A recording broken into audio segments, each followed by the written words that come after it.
Welcome everybody to this fabulous session on transformative learning and paradigms. And really looking forward to hearing from our great cast of transformations practitioners and thought leaders. And we've got about 25 minutes for their presentations. And then we're going to get into some audience interaction.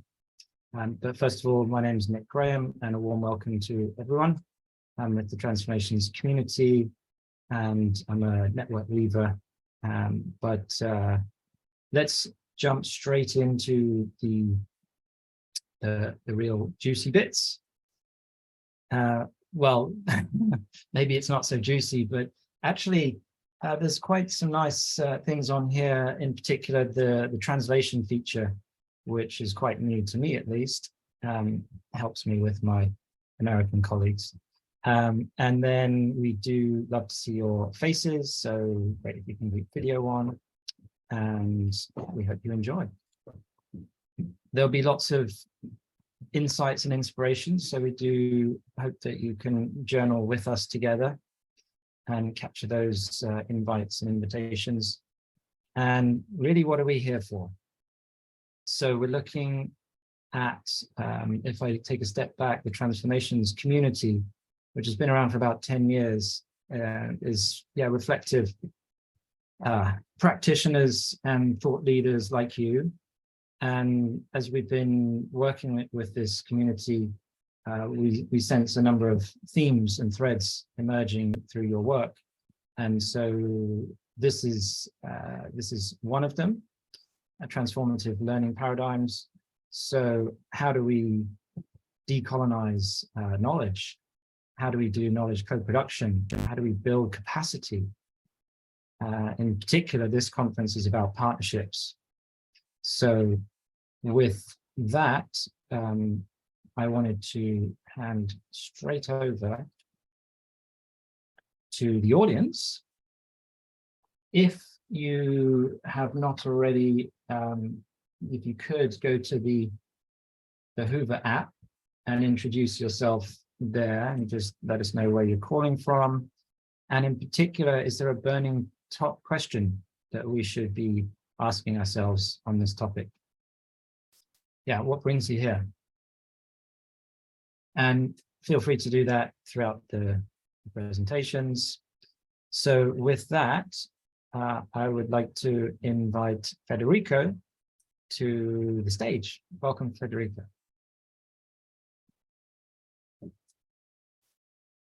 What have you been working on? Welcome everybody. A few people volunteer, First, I will share my presentation. First, thank you very much for this opportunity to present our work. Let me see.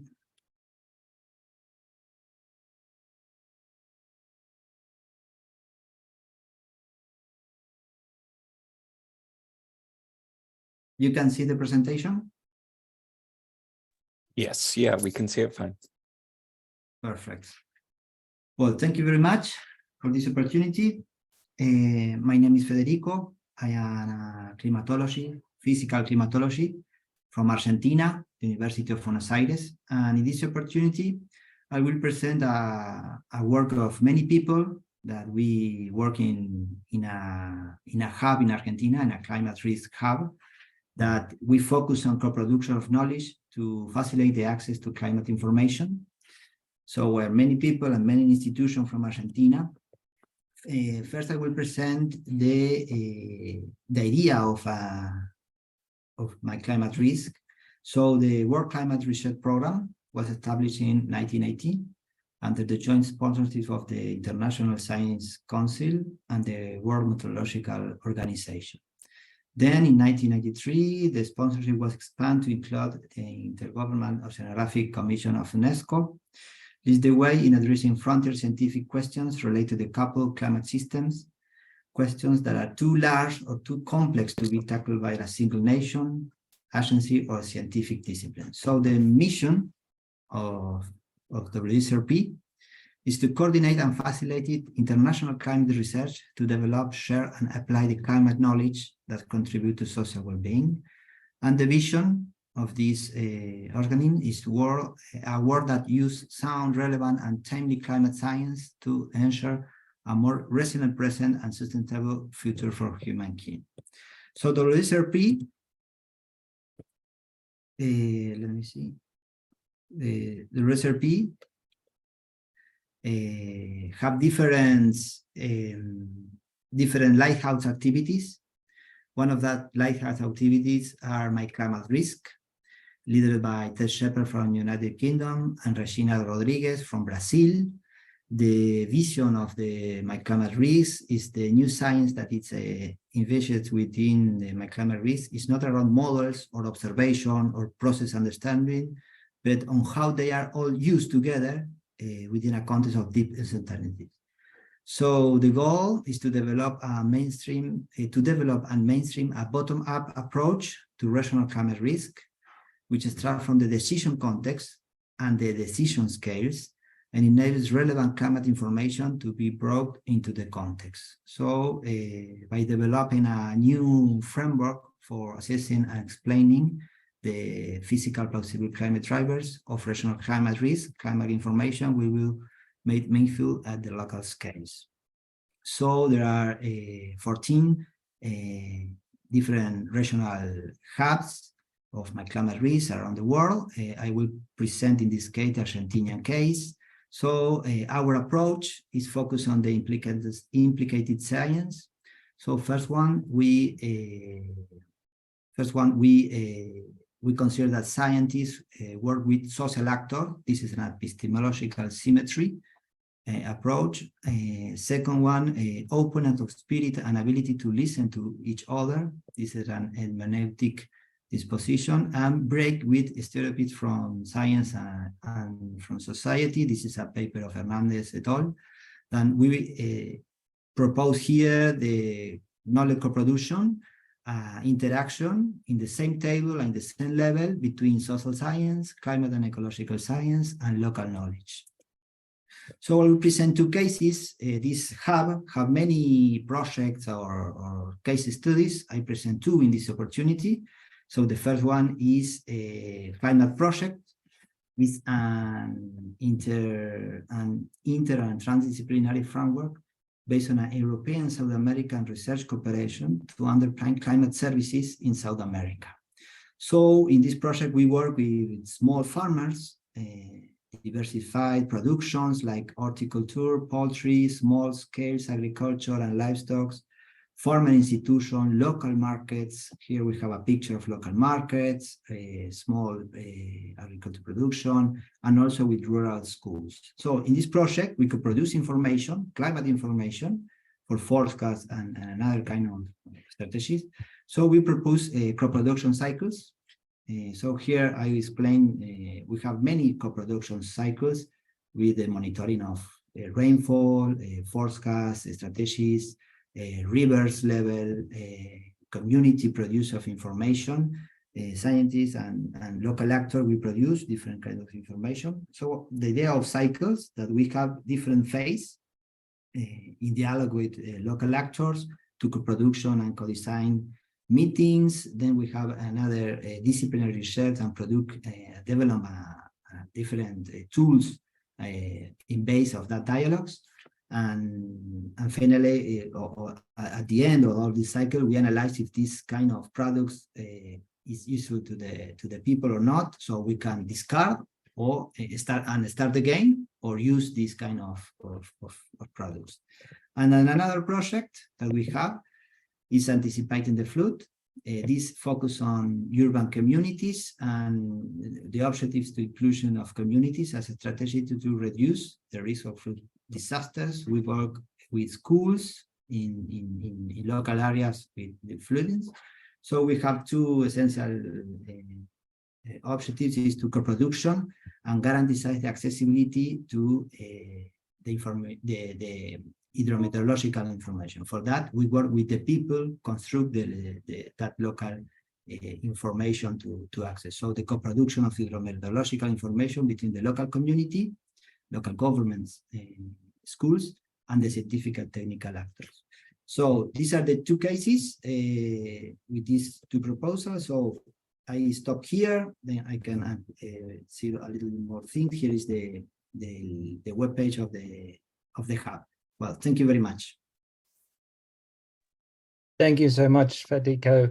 And yeah, by the way, all speakers, you can upload your slides to the platform.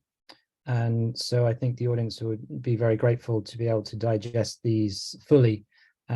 So yeah, I invite you all to do that via your speaker page. Yeah, let us know if you have any challenges with that.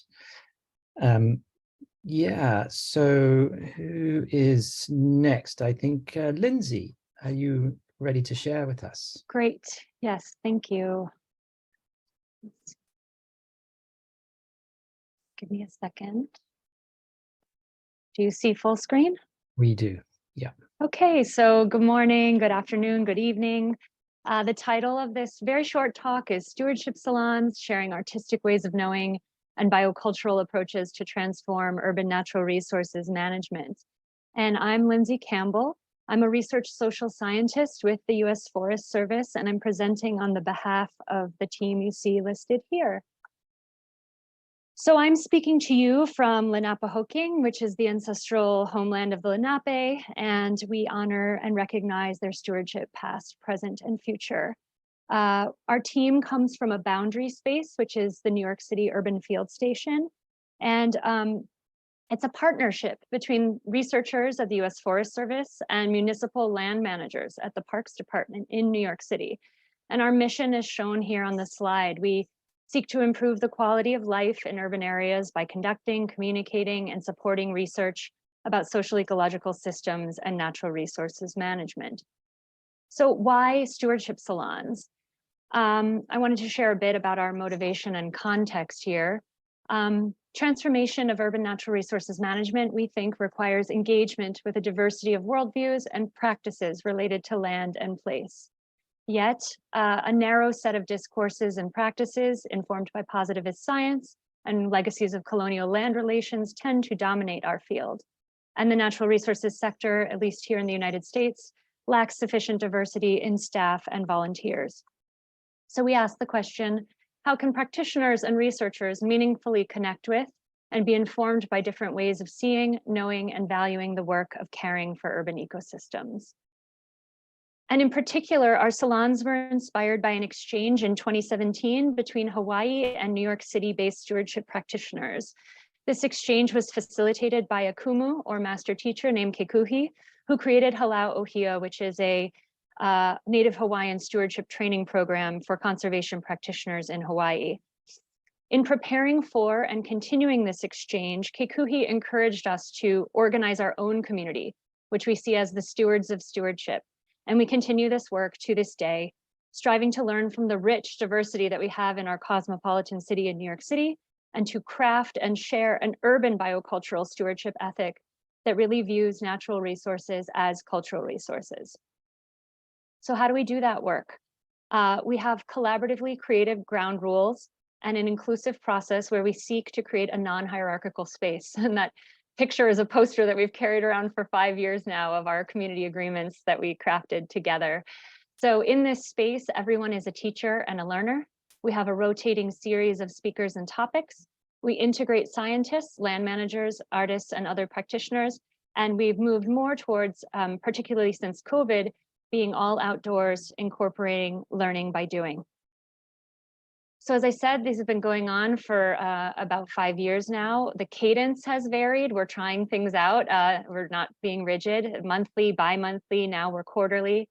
You know, we paused entirely for a moment during COVID, and then we felt it refocused our approach, and we've sort of doubled down on being, you know, in the places that we are caring for.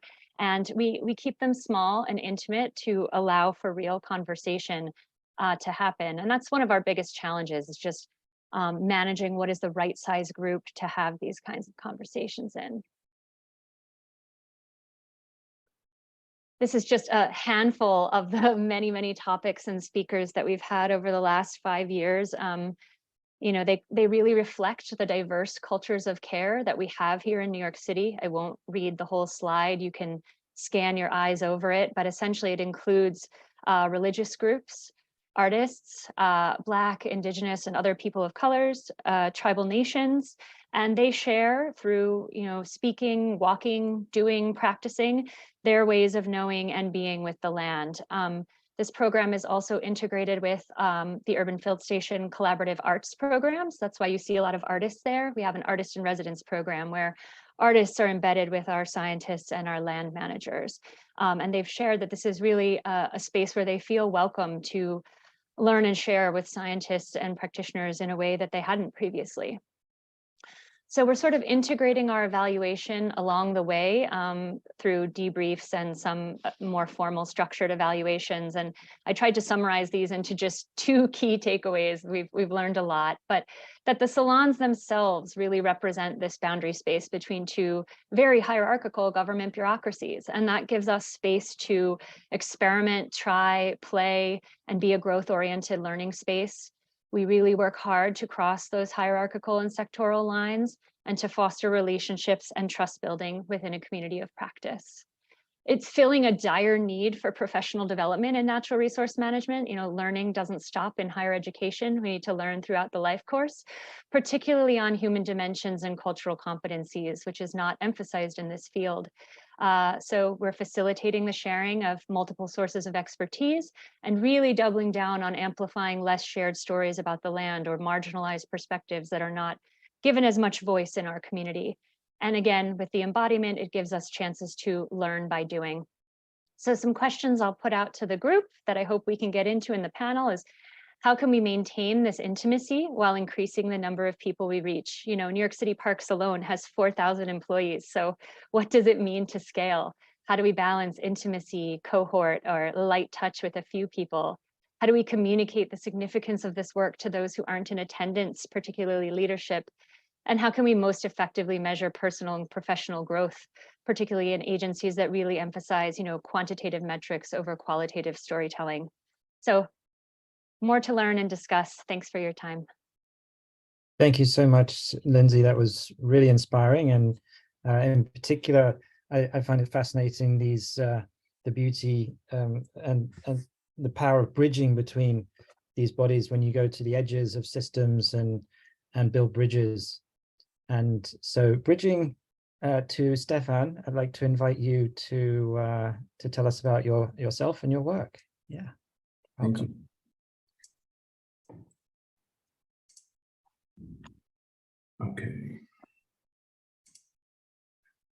Okay, I trust that you can see my green screen here. Perfect. Okay, so I'm Stefan Pardelot. I'm a senior researcher at the Center for Life Ethics at the University of Bonn. And this presentation is more of a kind of a sketch of ideas, I would say, and because we're just starting, and an invitation to critique and whatever thoughts you might have about it. And that kind of emphasizes the question mark on this title, which I took the liberty of changing since I made the original submission, given the evolving nature of it. So the question here is, how can a better understanding of ethics and ethical principles and concepts strengthen knowledge co-production? So one question is, where are ethics and knowledge co-production? Just go quickly, many of the figures we've seen before: context-based, pluralistic, goal-oriented, interactive.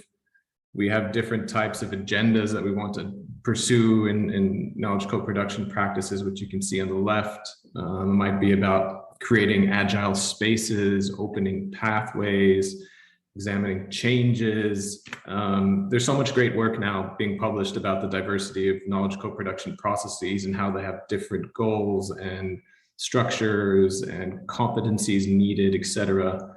For example, empowering voices or reframing power, navigating differences.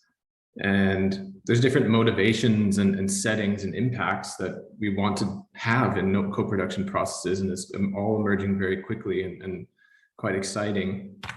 And the question is kind of answered that ethics are everywhere, basically, in these processes, because co-production And sustainability science in the perspective that we take is very normative in the sense that it has certain goals and processes within that. And the question is, how do we know that we're making the right decisions? I mean, how do we like navigate many of the decision points that we want to face? And there's a lot of tough decisions perhaps in these types of processes, what to focus on, how to prioritize certain topics at what scale, and what's our intentions for the project, how are those produced, what are the practical options given our limited capacities, who should we include, right? Which actors, which groups, space and time constraints, diversity, intersectional metrics, etc. And how do we do the co-creation process itself? How do we frame it? Which methods do we use? What kind of epistemic starting points do we want to take? And how are we going to react when all of it goes south or it goes differently or all of it becomes more difficult and challenging? How are we going to kind of navigate those decision points? And the question is, maybe ethics can help us understand and navigate those processes better. So can building an ethical toolbox or building more ethical competencies amongst co-creators help us do that, basically? That's kind of the question of this whole project. Perhaps ethical knowledge can help us navigate some of those decision points. Maybe it can help us stay focused on the goals as things change throughout the project. Conflicts arise, or the purpose or the funders or the partners somehow differs from the original intention. How can we make it more about intentional choices and reflexive decision making rather than being reactive and kind of just doing it as we go along, which is also part of the process, but perhaps ethics can help. And how can we better understand other co-creators and participants? So what we kind of propose as a very basic starting point, at least from a theoretical perspective, is kind of outline the basic ethical theories or concepts which are out there. So on the left side here, you see things like consequentialism, where the core argument would be, well, let's do the right thing based on the outcomes of the action, right? Or kind of deontological or reason-based ethics, where we should be guided by a set of moral values, and that's what should be guiding our decision-making. Or virtue ethics, should we empower actors, including ourselves within, to do the right thing at the right time because context is important? Or should we pursue a kind of contractualist approach where we try to pursue agreements, right? And the key point here is more of what is the transformative pathway that is implied within each of the ethical concepts. So, for example, in consequentialism, we might want to prioritize activities that have the biggest impact for the most amount of people. Whereas with social contractualism, we might want to be more agreeable, pursue strategies where we build consensus, and the outcome is less important than the process. Or virtue ethics, we want to empower actors to make their own choices. So it's not that any one of them necessarily will be the main perspective through a co-production process, but at various decision points in a co-production process, we might want to be better informed, and therefore the toolbox argument might help us, that if we have a core competencies of these different ethical ways of making decisions and how other people think about making decisions in those co-production processes, we might be able to stick to the intentions and reach a point which is more desirable. So most of this is all kind of just theoretical at the moment, and as I said, an ethical approach might not be the single one from the beginning, and it might be more about the processes, the outcomes. But the next step for us is thinking, is this a useful framing at all to have? Is this something beneficial for people doing co-production process to think about? And how can we explore empirical examples of this in practice? Thank you very much. Perfect timing to the second. Beautiful.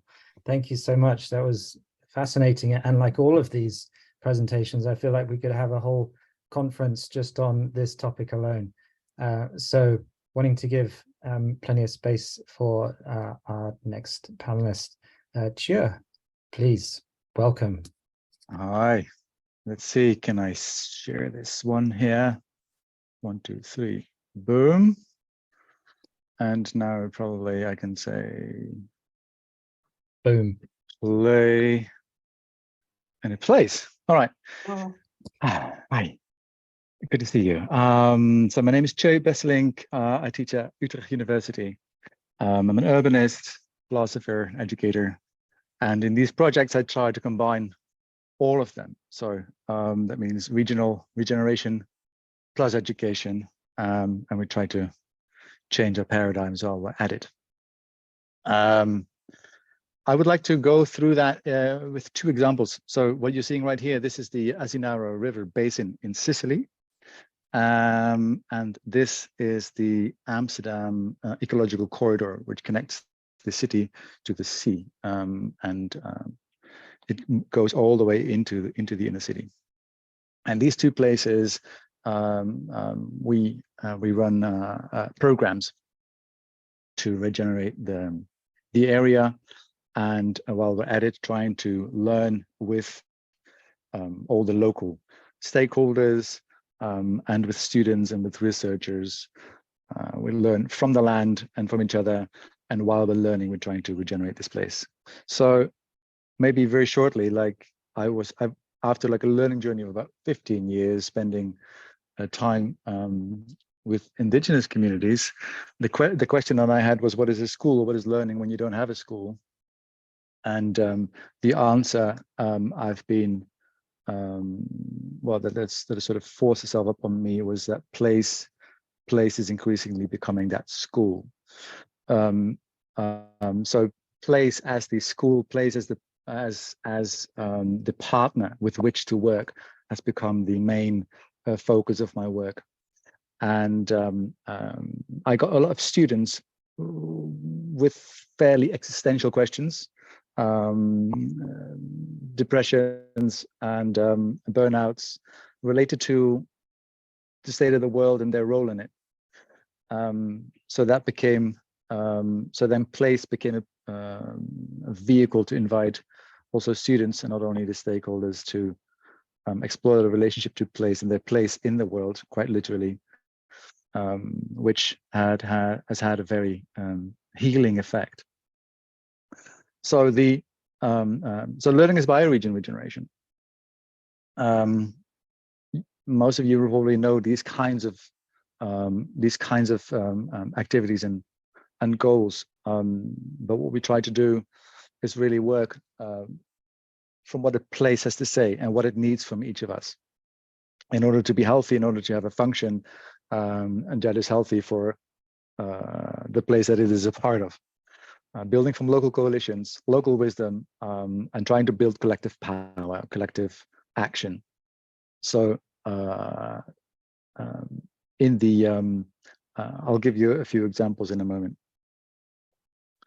So next to that, at the same time, we're trying to renew education, seeing this place as the curriculum itself, right? So the same thing, same thing counts here.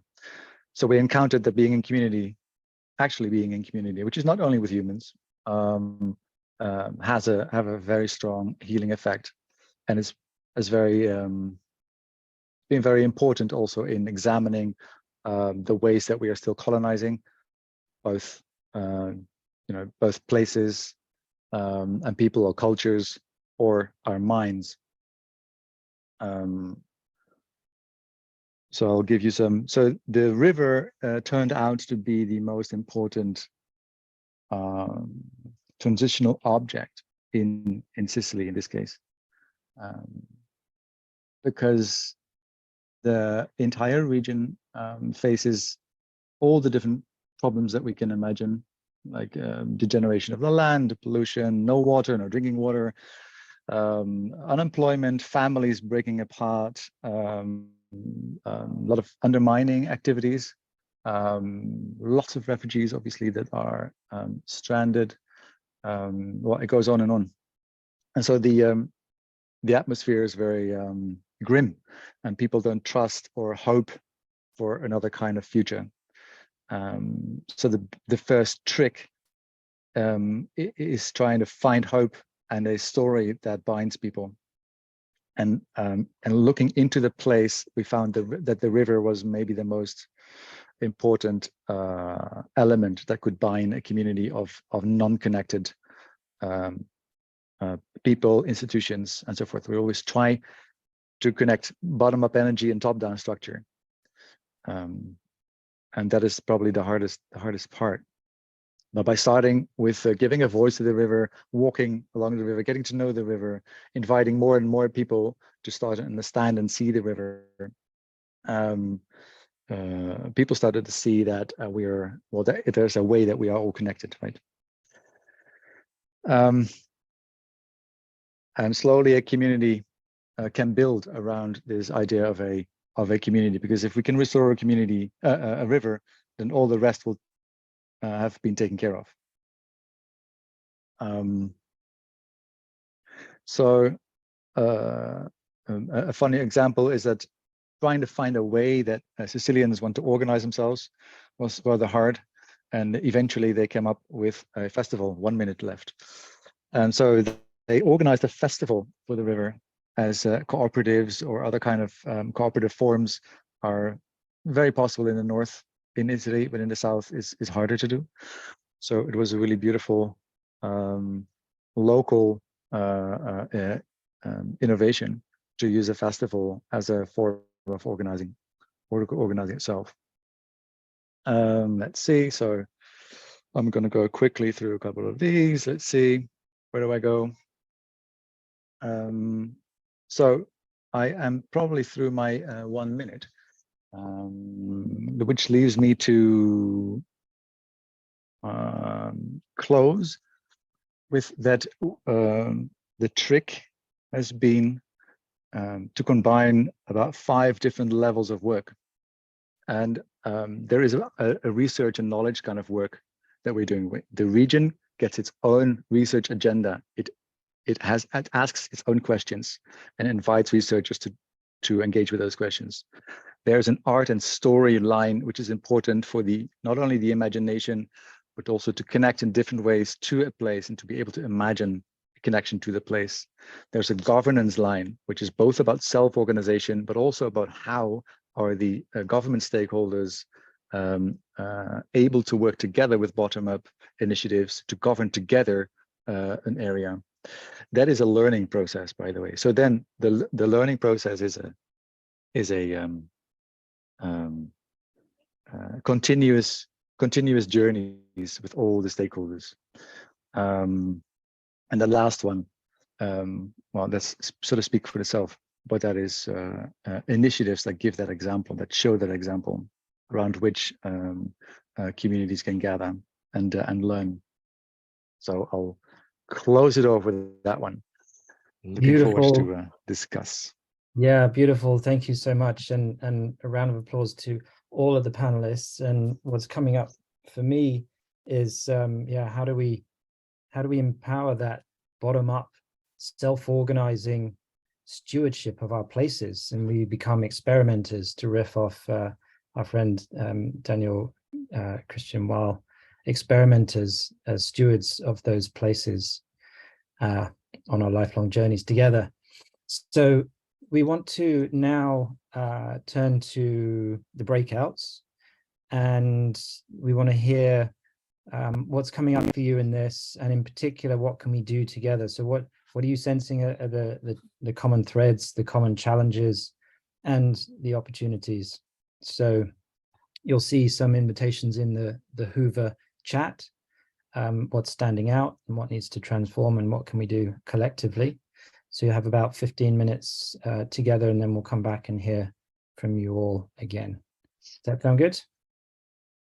All right. Well, enjoy and see you back soon.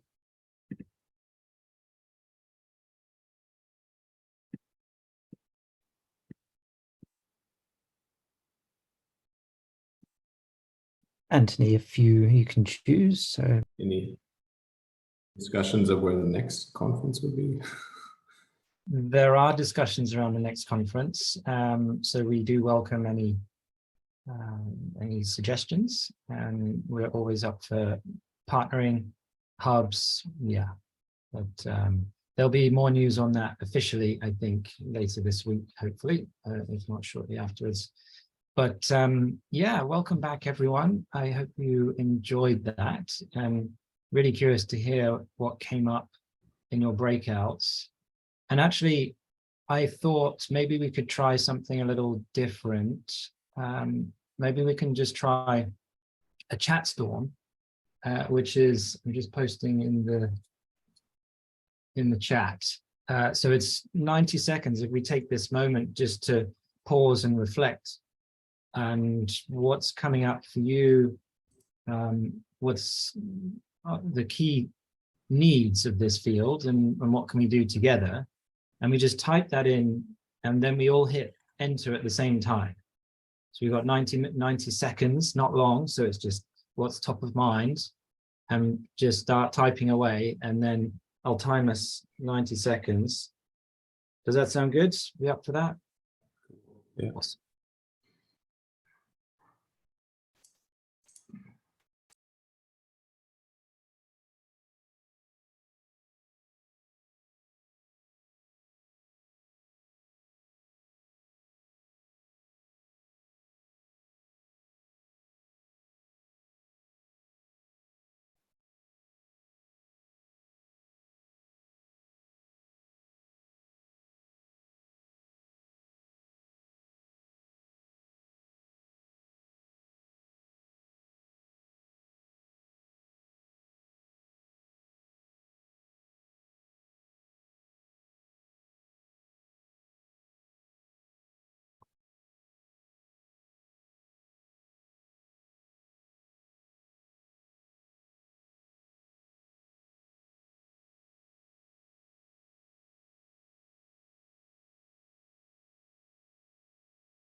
Don't worry about spelling.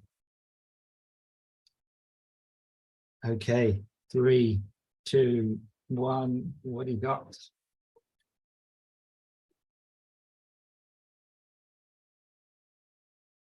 Okay, collaboration between non-state actors, limits and possibilities of the structures of the state. Yeah, let's take a moment or two to digest this wonderful chat storm.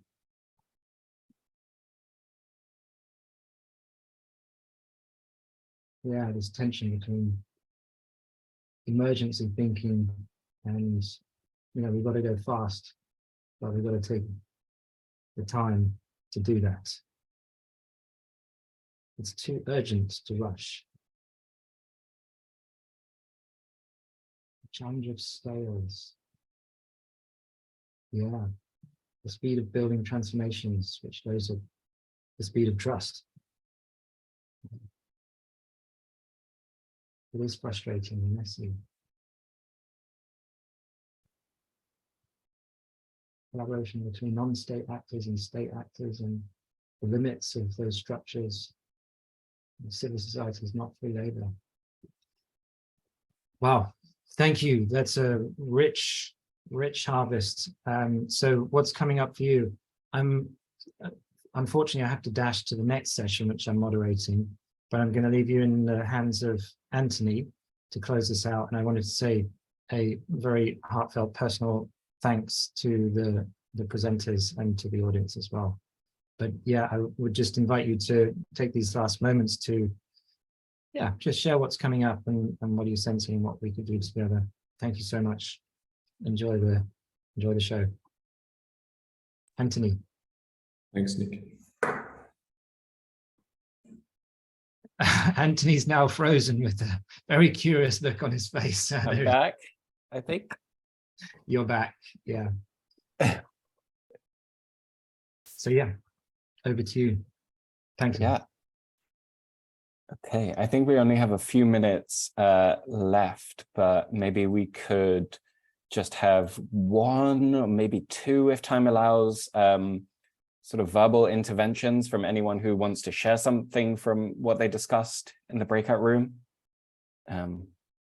I'll just invite anyone who wants to unmute and share just in a sentence or two, something that inspired them, something they're going to take away with them. I like the comment from Terry about that it's as personal as it is collective. We Yeah. discussed it a bit, but it was well summarized. Yeah, that's super nice. Terry, would you like to expand on that? Yeah, so I think from the chat or the group that we had really interesting discussions, and I think the point about transformation being a personal process is kind of stood out for me. So the idea that it does really start from you as a person. So you decide to change from your daily habits, and that kind of like has a ripple effect on other people you cannot choose to interact with or so. So you're gonna have to earn some sort of trust in relationships or stuff like that, and that kind of begins from who you are as a person without the roles that you might ascribe to yourself, maybe like as a researcher. So put all those things down, but then it comes down to who you are as a human being as opposed to who I am as maybe, you know, scientist or stuff like that.